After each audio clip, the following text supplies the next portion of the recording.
Have to stay in prayer. Explosions lit up the Stay dark in prayer. waters as the Stay in US prayer. rushed to intercept Fair the use. incoming Fair use. onslaught. Fair use. The Houthis call it revenge for the latest American airstrikes on Yemen.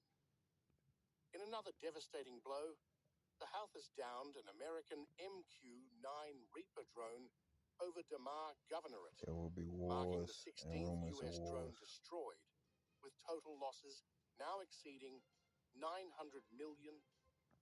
For the fifth consecutive day, our armed forces continue with the help of Allah to actively and responsibly confront the American aggression against Yemen, the land of faith and wisdom, which has targeted civilian facilities and sites in the capital, Sana'a, and several other provinces in the past hours.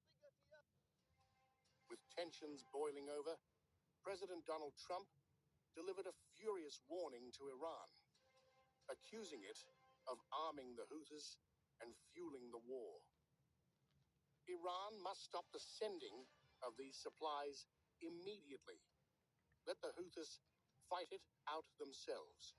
Either way, they lose, but this way, they lose quickly, Trump declared.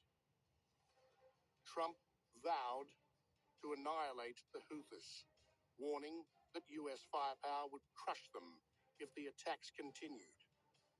And Washington didn't wait. The United States retaliated with a punishing counterattack, launching Tomahawk land attack missiles. And to watch Afghanistan be surrendered in the way that it was extremely difficult.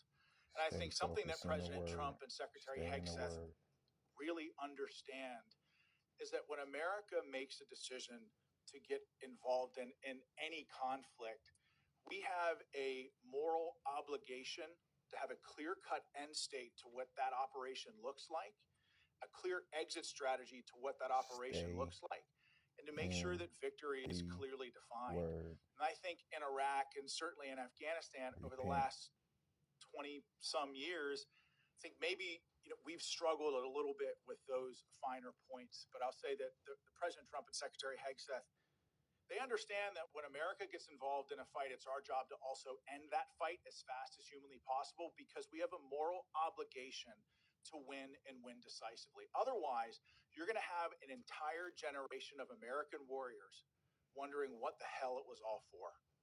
And I know that every day I wake up and I draw breath, I think about the men who I served with, who were my friends, who never came home from that fight. I've lost 30 friends in my support of the Afghan war, 30. And